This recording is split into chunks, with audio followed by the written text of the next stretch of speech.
What's up, YouTube? So I got this starter um, sort of issue, and what I'm going to do to resolve it. So check it out. All right. So way back in Roman times, they no, I'm just kidding. So this is a Ram starter out of 2000 or 90 something. I don't know.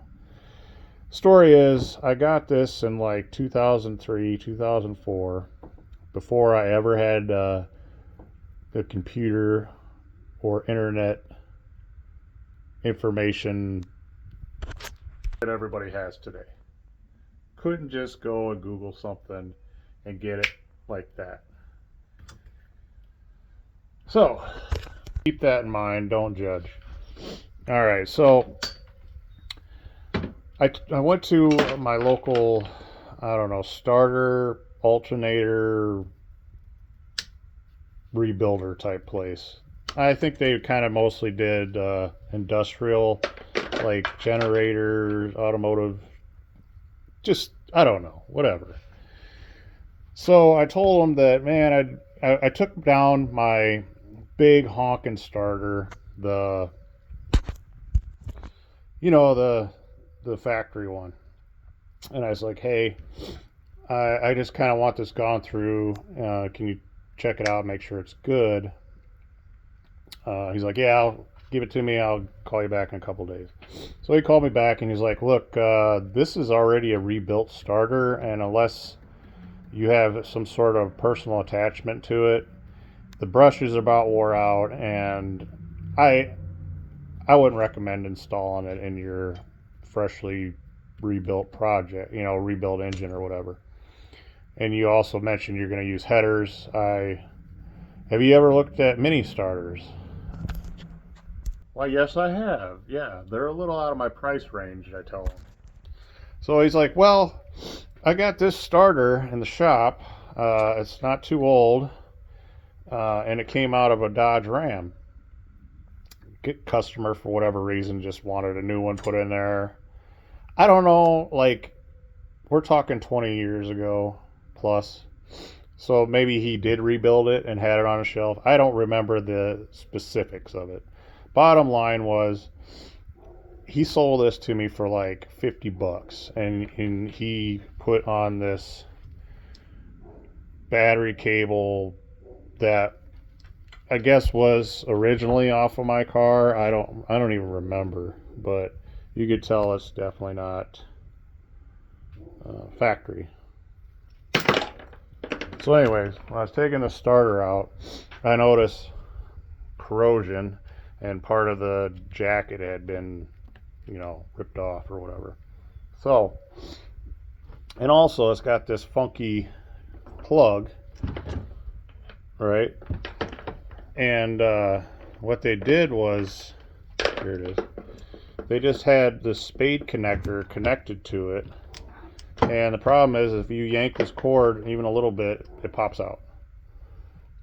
It's not a very secure thing. Like, I don't like it. This whole thing just needs to go. I've always hated it. I've hated how it looked. I got a OEM replacement cable, battery negative cable, right? And having that other one on the battery right next to it, it just looks terrible. Not only that, but it's garbage. I don't trust it. So I don't really even want to use it. The starter's fine. I just don't really want to use it with this end and that whole spade connector thing. Like, I don't like it.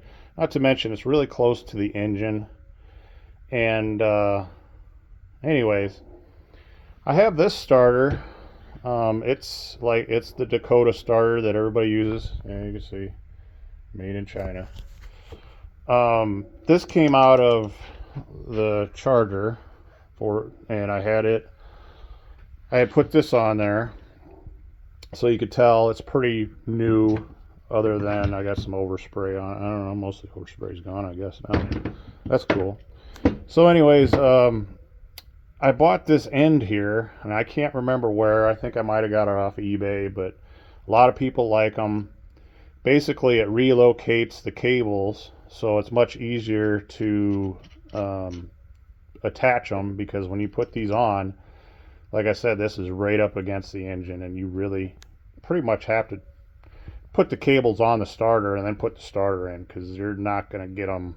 You're not going to get this cable off unless you take the starter out.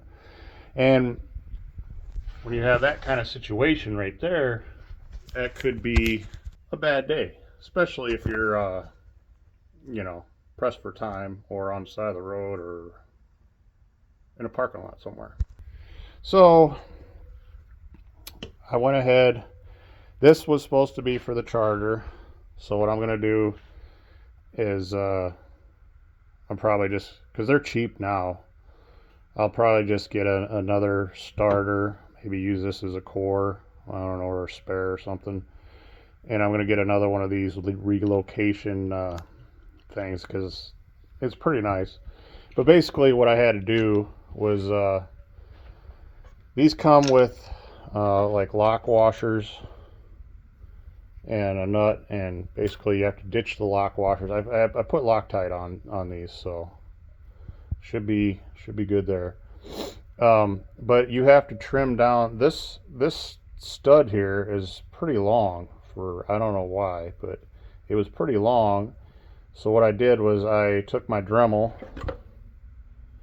and cut it down, and I cut it down a few times to where I could actually get this cover installed. So this all comes loose in a bag, and then you slide these into this plastic holder deal, assemble it, and then you put that on, and that protects it so it doesn't work off of the engine, and it puts it right on the back of the starter where it's easy to get at. Why Chrysler didn't just do this in the beginning, I don't know. But anyways, this is what I'm going to go with, and I don't know, maybe this is helpful to someone. But yeah, Dakota starter, it's pretty common knowledge nowadays in the Mopar world, but back in 2004, 3, unless you really knew someone or you read a lot of magazines, and there was a few good magazines out there at the time, information was not easy to come by as it is now. So this is a good day and age to live in, because you have all the information at your fingertips. You can order it online. You don't have to go anywhere. You don't have to call anyone. It just swipe. You don't even have to swipe. You just, we're spoiled now. You guys remember in the 90s, the 80s? It was a lot difficult. A lot more difficult than it is now. And it was much easier to be stupid then. Now if you're stupid, everybody knows it. Now you know. All right. Take care. Rock and Mopar.